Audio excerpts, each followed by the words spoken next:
Welcome to Small Stories, Big Healing, where old teachings speak softly into modern lives. When you cannot stop feeling offended, when a small mistake from someone else sets a fire in your chest and you replay it again and again, have you ever wondered, is your anger always about what happened or about what you believe it meant? This is a Zen tale from Small Stories, Big Healing. Once upon a time, in a lakeside village wrapped in morning mist, there lived a young man named Ren. Ren was hardworking. He was honest. He tried to live with good manners. Yet inside him, there was a storm that rose too quickly.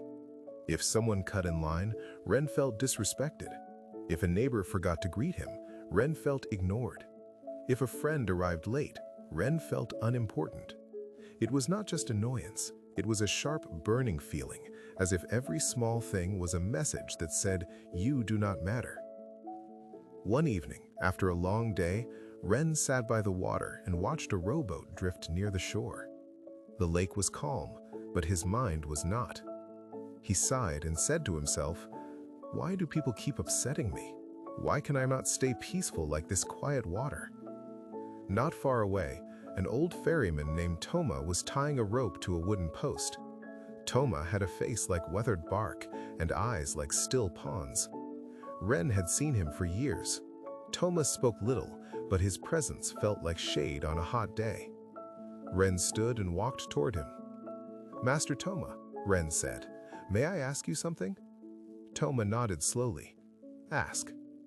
Ren hesitated, as if ashamed to admit it. "I get angry too easily," Ren confessed. "Even small things feel personal. I know it is foolish, but it happens before I can stop it. How do I change?" Toma looked out over the lake. "Come," he said. "Tomorrow morning, meet me before sunrise." Ren blinked. "Before sunrise?" Toma simply smiled. "Yes, bring your patience." The next morning, Ren arrived while the sky was still gray. The village slept. Only the lake was awake, breathing softly against the shore. Toma waited beside a narrow boat. Without speaking much, the old ferryman handed Ren an oar and stepped into the boat. Ren followed. They pushed off, gliding across the water as if the lake itself was carrying them. Mist curled around them like pale silk. Ren felt calm for the first time in days. They rowed toward the center of the lake, where the water was deep and the world felt far away. Toma finally spoke. "Ren," he said, "close your eyes." Ren tightened his grip on the oar. "Close my eyes? Here?" "Yes," Toma replied. "Row gently. Trust the water." Ren obeyed. He closed his eyes and listened. He heard the slow splash of the oar, the quiet drip of water, the distant call of a bird. For a moment, his mind stopped racing. Then, thud. Something struck their boat. Not hard enough to tip them, but enough to jolt Ren's body and snap his calm in half. Ren's eyes flew open. Another small boat had bumped into them. Instantly, Ren's chest heated. His mind rushed ahead like a horse breaking loose. How careless! Who rows like that? Do they not see us? Are they trying to cause trouble? Ren stood up in anger, face tightening. "Hey!" he shouted into the mist. "Watch where you were going!" No answer. Ren squinted. The other boat drifted nearby, rocking gently on the water. No one was inside it. Ren froze. He leaned closer. The boat was completely empty. No rower, no passenger, no face to blame. Only a hollow seat and a loose rope trailing behind it, as if it had slipped away from somewhere and wandered on its own. Ren's anger had nowhere to land. For a moment, it hovered in him, confused, embarrassed, like a flame searching for dry wood. Toma watched Ren quietly. Ren's voice softened. "It is empty." Toma nodded. Ren slowly sat back down, his cheeks warm with a strange kind of shame. They remained still as the empty boat drifted away, silent and innocent. Toma's voice came gently, as if he did not want to scare the lesson away.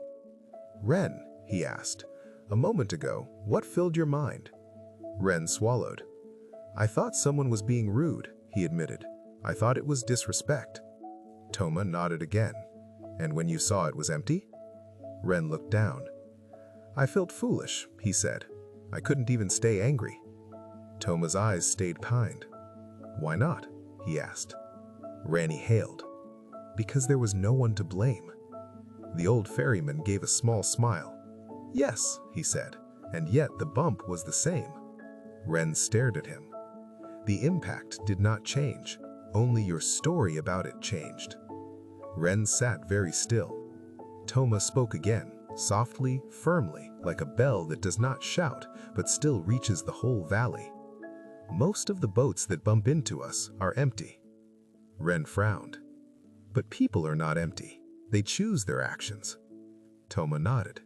Yes, sometimes they choose, and sometimes they drift. He pointed to the distant shore. Some are pushed by fear, some by exhaustion, some by old pain, some by habits they have never questioned. Then he looked at Ren. And often, we don't actually know which one it is. Ren's anger began to feel less like strength and more like weight. Toma continued. When you assume intention, your mind creates an enemy. When you assume disrespect, your heart takes a wound. But when you see emptiness, not emptiness of worth, but emptiness of certainty, your anger loosens its grip. Ren listened, and something in him softened. The old ferryman lifted his oar and dipped it into the water. Look, he said. Ren followed his gaze. The lake's surface rippled outward from the oar's touch. Anger is like this. One small contact, and the ripples spread everywhere. Then he lifted the oar again. What if, he asked, you could meet that contact without writing a harsh story? Ren's eyes fell on the moving ripples, and he remembered how quickly his mind turned a bump into a personal attack. Toma's voice grew even gentler. If you want peace, he said, start by asking yourself a simple question. Is this boat truly full, or is my mind filling it? They rowed back toward shore as the sky brightened. Birds woke up. The village began to breathe again. Ren did not speak much. His thoughts were quiet, not because he forced them to be, but because they were listening. When they reached land, Ren stepped out and bowed. Master Toma, he said, I think I understand, but I worry I will forget when anger rises again. Toma smiled.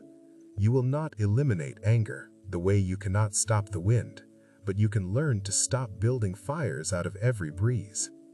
Ren's eyes lowered. Toma placed a hand on the boat's edge.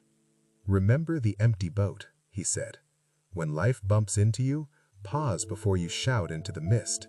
Look again and ask, what am I assuming? What story am I telling? Is there another way to see this? Ren nodded slowly, and for the first time, he felt something rare. Not victory over others, but space inside himself. Here is the lesson this Zen tale offers. We suffer most not from the impact of life, but from the meaning we attach to it. An empty boat can strike you and your body feels the same bump, but your heart does not burn because there is no enemy to fight.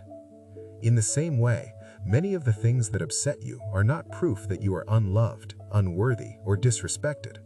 Often, they are simply a drifting boat, a distracted moment, a tired person, a misunderstanding, a human mistake. The mind fills the boat and then blames what it filled.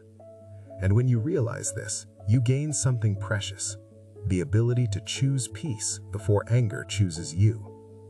The next time you feel offended, try this gentle practice. Pause. Take one slow breath. Name the bump. What happened exactly?